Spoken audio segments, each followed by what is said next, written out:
Did you know that there's over 100 things to do in Los Angeles County that are free? You heard me right, for free. In this video, I'm going to be showing you some of the more popular free things to do, maybe even a couple that some of the local Angelenos don't even know about. So stick around through the end of the video so that you can find the free LA adventures that await you. Oh, and by the way, click on that subscribe button so that you can be the first to know what's going on in Los Angeles. Let's go do that now.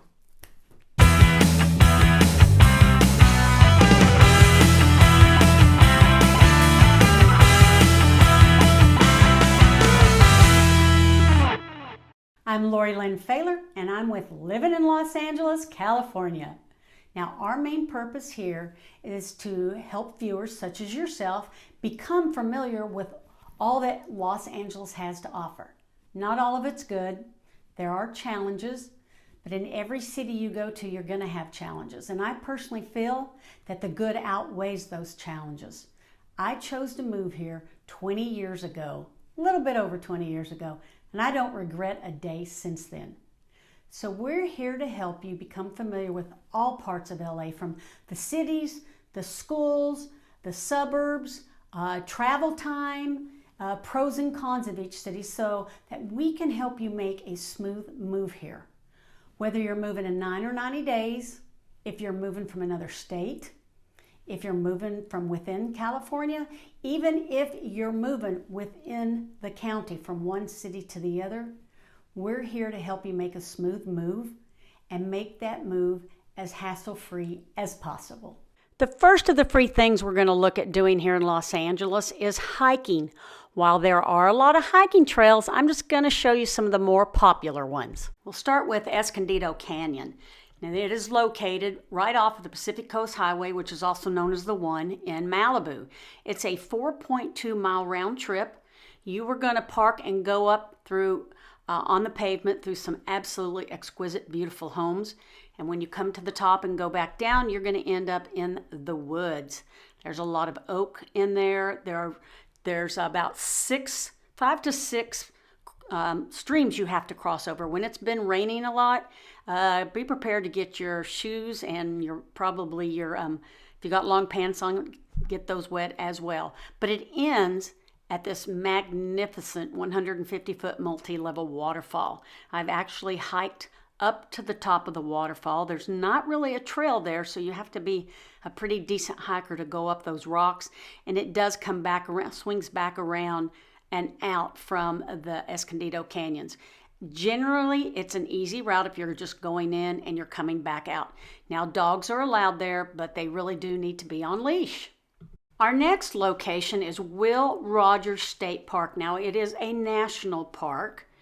It is very large. You have so many different trails. You have trails for walkers, trails for runners. You have very easy loops there. They're anywhere from 1 mile round trip to 5 miles round trip.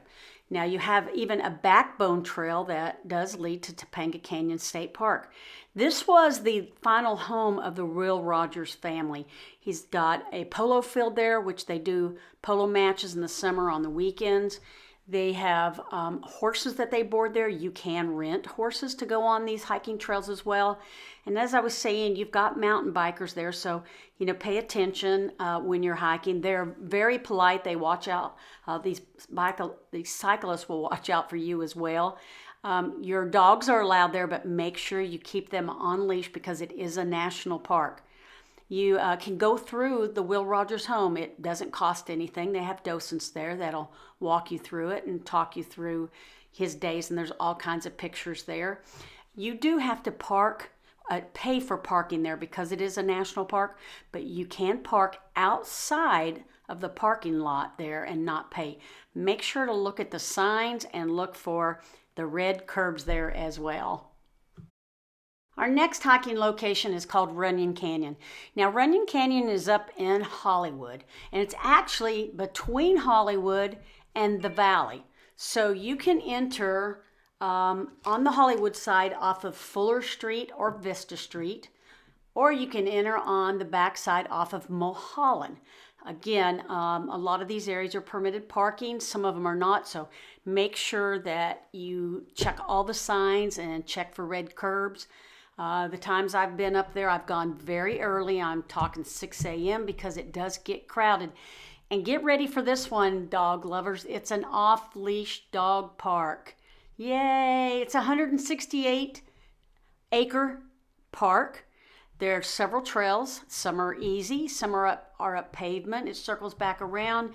It's in the eastern end of the Santa Monica Mountains. Now, on the eastern portion of the park, it can be a little steep, so you want to beware and be careful. It is just a great dog park, and it's probably the only dog park that I've hiked in Los Angeles County that is an off-leash dog park. Moving on to Griffith Park.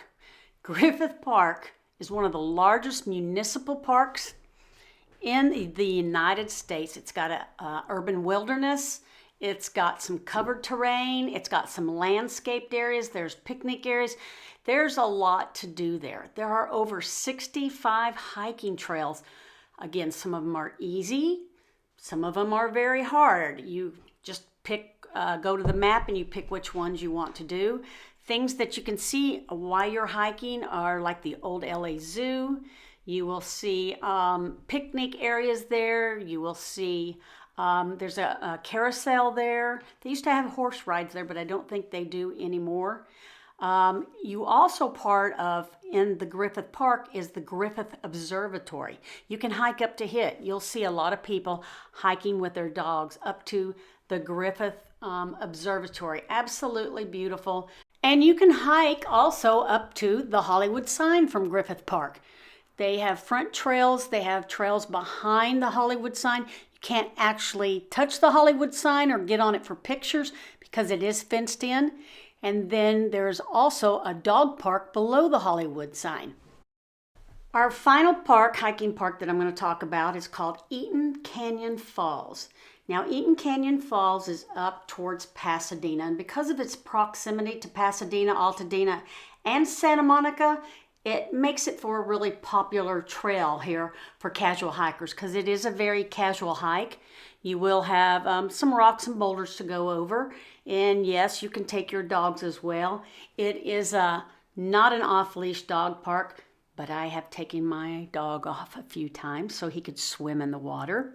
It is, like I said, a real easy hike. It's about 4.5 miles round trip, and at the end of it is also a waterfall, just like Escondido Canyons. It's a 40-foot waterfall. So you're going to go through the trail. You're going to go through a few pools of water. It's just gorgeous. It does tend to get very crowded. Parking is free there, so you also want to make sure that you get there a little bit early. You have a view of not only the Santa Monica Mountains, you get to see the San Gabriel Mountains. It's located off, as I said, up in the Pasadena area. Next up are the beaches. There's a lot of beaches, but I'm only going to cover a few of them. In Malibu, the beaches include Point Dume, Zumba Beach, Nicholas Canyon Beach, Surfrider Beach, Topanga Canyon State Beach, and now we're going to move south to Santa Monica Beach, Venice Beach, Marina del Rey Beach, Manhattan Beach, Hermosa Beach, Redondo Beach, and the Long Beach beaches. Next, let's go to our museums. Our first museum is the Getty Villa that's in the Pacific Palisades area. Now, this museum has artifacts that are dated back between 6500 BC and 500 AD.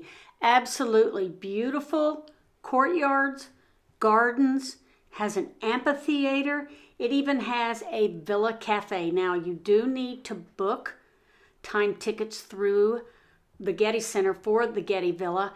Even though it's free to go, you will pay $20 for parking. Our next museum is the sister museum to the Getty Villa called the Getty Center. This is located in Brentwood. It's a museum of art. It's got very unique gardens, has a spectacular view overlooking all of LA and the 405. There are different displays of pre-20th century European paintings in here. There are drawings. There's so much more. Some of these exhibits live there full time and some of them change out. They have an outdoor garden and sculptures, and you can actually get your own picnic. You can come out there and sit as long as you want and watch the sunset come down. Bring your own food, as I said. They have cafes there that provide meals that you can just take and set outside. Now, even though this one is free as well, you will pay $20 to park at the Getty Center also. Our next museum is the Broad. Now, the Broad is downtown LA on Grand Avenue. It's next to the Walt Disney Concert Hall. This museum is full of contemporary art from about the 1950s to now. They do have some rotating exhibits. Some of the exhibits that you're going to see here are the Michael Jackson and Bubbles the Chimp, beautiful gold statue. Andy Warhol has a collection here. Jeff Koons has some pieces down here, such as the Blue Dog. There's an infinity mirrored room, which is a lot of fun, and you get to see yourself in all kinds of different mirrors and all kinds of different colors. And there's a lot more down there to see. Up next is the California Science Center. Now, this is my favorite because I'm a space buff. There is so much going on here. You've got hands-on camps. You've got fun rooms. You've got discovery rooms. You have interactive exhibits such as the cold room. You get to experience a wind tunnel, a sandstorm. Guess what? They have an aquarium. You can actually watch the fish and see divers. And you can go up top outside and look back down into it.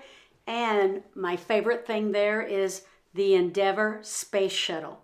There's a full-blown exhibit there from when the space shuttle was flown into Los Angeles Airport, mounted on a big flatbed truck. They drove it through the streets of LA all the way to the California Science Museum. And there's a beautiful exhibit that shows all this. There are other space exhibits there as well. I'm telling you what, this is a museum that you definitely don't want to miss. They do have different exhibits from time to time that do cost a little extra go into, like the Mayans. I've seen the exhibit there that are the tombs with the mummies. I've seen the exhibit that has the bodies that show the muscles and the veins and everything in it. It's just a wonderful, wonderful place to go, not to be missed. I probably go once a month to this gorgeous museum. This now brings us to the La Brea Tar Pits and Museum. It actually sits on 23 acres of land, and it is located right smack in the middle in the heart of Los Angeles. It is one of the world's most famous fossil localities. Now, there have been over 100 excavations, and currently to this day, they are actually still excavating. Now, before it became the tar pits, it was a number of things. It was an ancient forest, an oil field, a ranch land, and then finally it became the LA County Park. It has provided over the years a natural resource of asphalt for many years. I'm talking thousands a year. People around the world, especially scientists, are very fascinated with it. So you can go and you can walk through the park, you can have picnics, you can hang out with your dogs, and you can even actually watch the paleontologists digging for fossils still to this day. Now, two significant finds that brought about the park were when George C. Page, he was a native of Los Angeles, and he was very interested in some of these fossils that were being found in this park, and he didn't want them going back to the Natural History Museum, which was quite a ways away. So what he did is he financed the building of a museum on the site. He wanted those fossils to be housed there. However, while building the foundation, they discovered over 20 blocks of bone, plant, and matrix. And still to this very day, they're working on this discovery. So the museum is built, and though it is free to go to the park, to go into the museum, it's $12 to $15. Now, if you're an LA resident, you can go Monday through Friday from 3 to 5 through the museum, and that won't cost you a thing. That part is also free. The second discovery is when they began construction on the underground parking structure there. They found another 16 fossil deposits. So what they did is they took them and they crated them up into 23 crates so that they could finish the parking structure. And then what they are doing now is they've been over the years reopening those 23 crates. In fact, that's what's now called is the 23 Project. And as they're going through those crates, they're pulling out fossils that are stored in there. You can even, while you're in the park, you can actually see some of this asphalt still bubbling up. What are some other fun-free things to do in Los Angeles? Well, let's start with the Griffith Observatory. It is at the top of Griffith Park, which is a large park. It is what we call LA's Galaxy to the Cosmos. It is free year-round to go up there, but you will pay for parking. It's like about $10 and up. Or if you want, you can take one of many trailheads from the bottom of the park and hike up the back way to the observatory. Now here at the observatory, you can experience space shows, and these take place in the Samuel Oschin Planetarium. Some of those things cost a little extra. Or you can actually go and look through the telescopes. They have exhibits with some of the scientists there showing the telescopes. You can explore many of their various exhibits inside.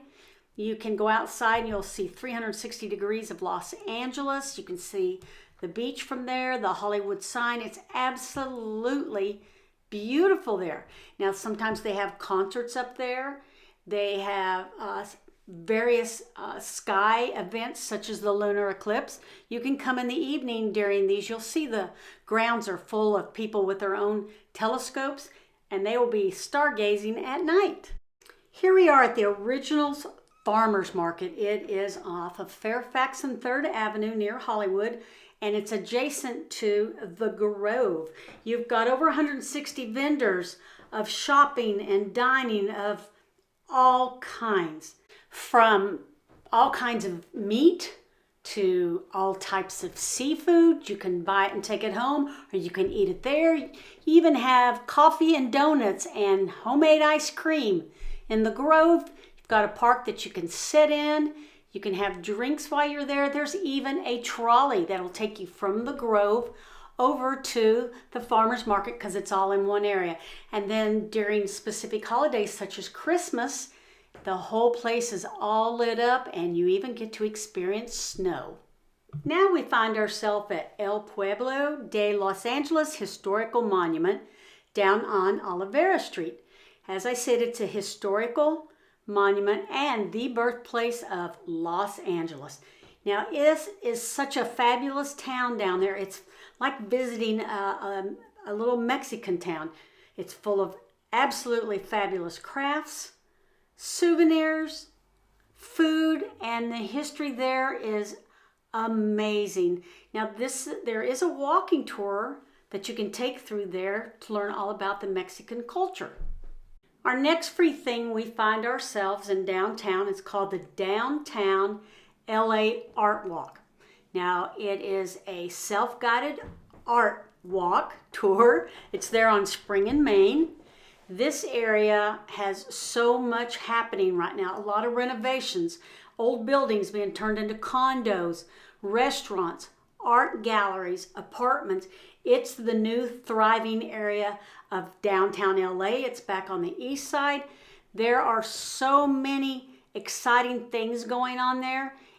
The entire downtown area is fully being renovated, and this is the hip and happening place to go visit. On to the Hollywood Forever Cemetary. Yes, I said cemetery. It's one of the oldest cemeteries in Los Angeles.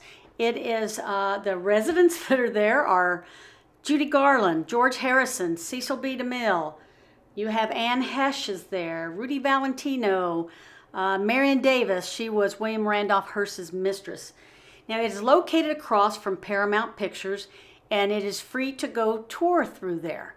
You can drive around and check out the various sites, graves, whatever it is that you might want to do through a cemetery. There are, as I said, self-guided tours.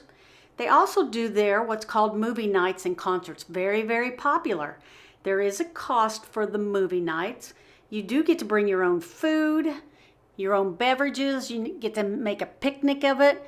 And with something like that, you'll want to reserve a few months in advance because, again, it is very popular event to go do. There are several free gardens to go visit around Los Angeles, and we're going to start with the Rose Garden at Exposition Park. Now, this is where you're going to find the California Science Museum and the Natural History Museum. It is an absolutely beautiful rose garden. A lot of movies and TV shows have filmed here. I do believe this rose garden is the opening scene of the popular TV series called Bones. Year-round, you can walk through these gardens. You can picnic. There's a beautiful fountain there. They are just some of the most beautiful roses that you've ever seen. Here is the Greystone Mansion Park, or better known as the Doheny Mansion. Now, it is owned by the city of Beverly Hills. It's on 16 acres of land, and the house is 55 rooms, not bedrooms, about 4,600 square feet. Beautiful, absolutely gorgeous gardens, plants, flowers. The inside is fabulous to tour. Very interesting story behind this mansion. It's about a murder-suicide of the owner, Ned Doheny. And it's also been a very popular filming location. Movies that have been shot here like Teenage Mutant Ninja Turtles, Star Trek Into the Darkness, you've got the Muppets, and a whole lot more. Now we have the Mildred E. Mathias Botanical Garden. It's located on the campus of UCLA. It is 7.5 acres. It is what they call an activity learning garden. They have outdoor classrooms. They've got a research facility there. They do a lot of studying. They curate collections that help highlight and conserve our natural history. The gardens are absolutely beautiful. They help you learn about each culture of the plants and their relationship to society. And it's just an absolutely gorgeous, tranquil garden. Our next garden is the James Irvine Japanese Garden, also known as the Garden of Clearstream. It is located right in the heart of Little Tokyo. This is a very green, as they say, garden. They use a low water irrigation system that recycles the stream water, and it has solar-powered lights all along the footpath. It basically has a 170-foot stream of water flowing from the top of a small waterfall, and it goes all throughout the Japanese garden there to supply the plants with water. And it's just a very calm pond. It symbolizes hope and peace for all our future generations.